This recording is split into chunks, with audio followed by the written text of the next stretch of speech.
Beheading John the Baptist.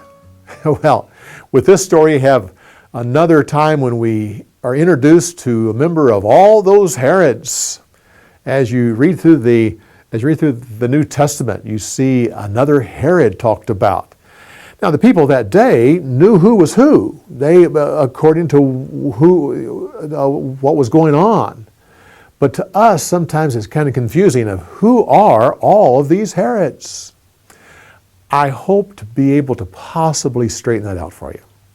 First of all, you have Herod the Great. He was the architect, the builder, the one who built his kingdom, and he was the one who rebuilt the temple and many other things, built Caesarea on the sea. He had a son who was his favorite son, and he was grooming that son to take over the kingdom. Things were going well. He was taking the time with this young man to make sure things were done right. But Herod lived to the place where as he got older, near his 70s, he became obsessed with the fact that people were going to try to take over his kingdom. He was the one who, when the wise men came, sent guards into Bethlehem and slaughtered all of the male boys because he was afraid that a new king was born in his realm. Well, he became suspicious of his favorite son and had him killed. Well, this favorite son had a daughter named Herodias, the woman talked about in this story. He had a couple other sons killed, but finally he came to Philip. And he was going to make Philip the king over the whole thing. Now, Herod had two sons named Philip by different wives. This was the older one. Herod gave Philip the daughter of his favorite son.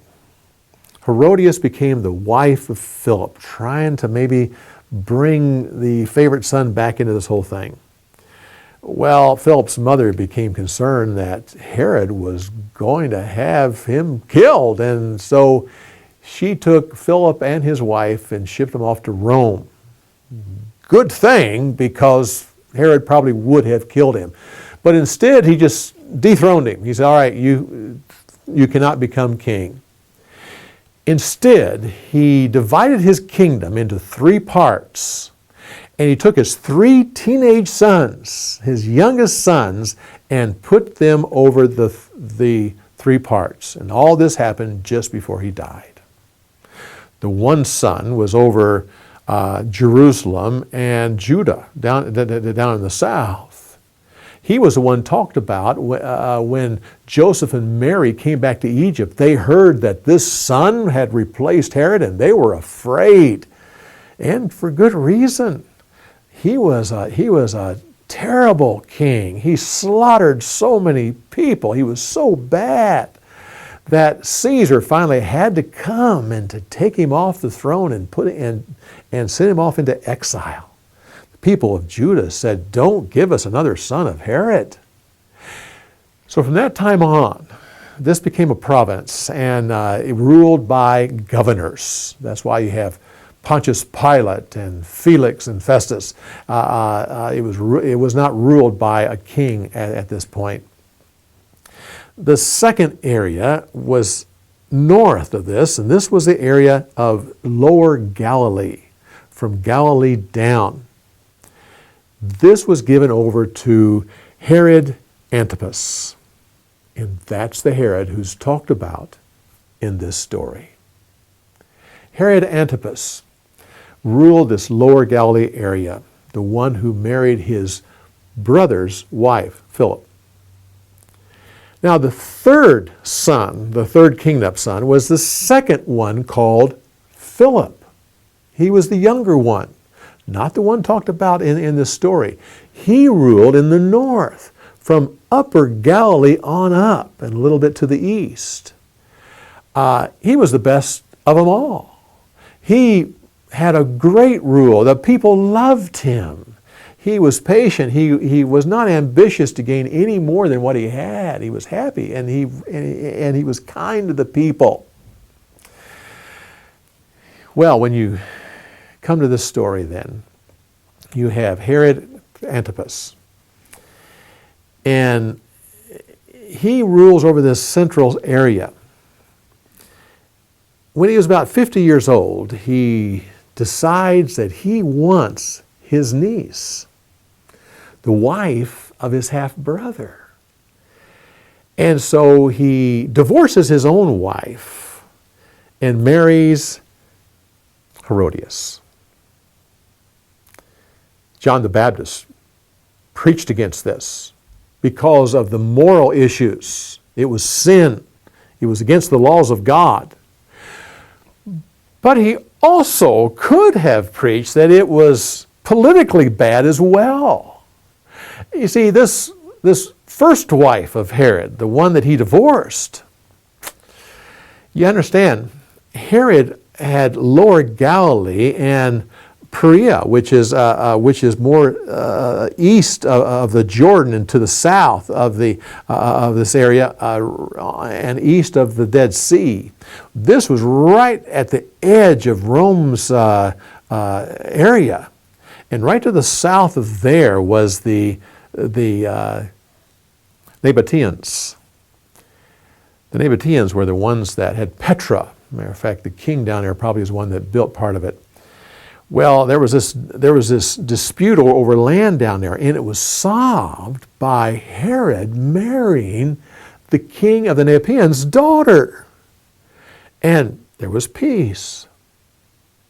So when Herod decided to divorce this daughter of the king in the south, she ran home to Papa, and Daddy was not happy. War broke out, and Herod lost that war. Caesar sent an army to help him out, but before the army could get there, that Caesar died, and the army stopped. A new Caesar came who didn't like Herod. Finally had he and Herodias exiled. What a sad ending to this man's life.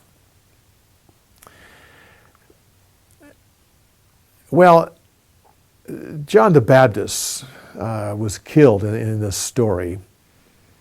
It was interesting that Herod had this big birthday party. It was similar to the birthday party that Pharaoh had. It's interesting that usually during these birthday parties, they honor people, but in both of these birthday parties, they had someone killed. Pharaoh had the chief baker killed, and Herod had John the Baptist killed. There were two kings, Herod and a Persian king, that made a decision while in a drunken stupor, which they regretted later. Herod having John killed, and the Persian king who wanted his wife to come in and to dance, and when she refused, he took her off the throne and regretted it later. John only had a ministry for about 2 years, more than likely more like a year, 2 years at the absolute most. He only had one purpose with his ministry, and that was to point people to Jesus. And once that was done, his ministry was over. Herod was obsessed about wanting to meet Jesus, and because he thought he was John raised from the dead, he could have sent guards and gotten him. That may have been the reason that at this time right here, Jesus then leaves the Galilee area that's under Herod and goes north into Philip's area. And eventually Herod stopped trying to see Jesus until the trial of Jesus. And Pontius Pilate sends Jesus to Herod, this very same one. And Jesus refused to talk to him. Well, all of this is kind of confusing. Oh, you say you're not confused? Well, let me add something here. Herodias' daughter, the one who danced for them, this was the niece of the Philip that ruled up in the north.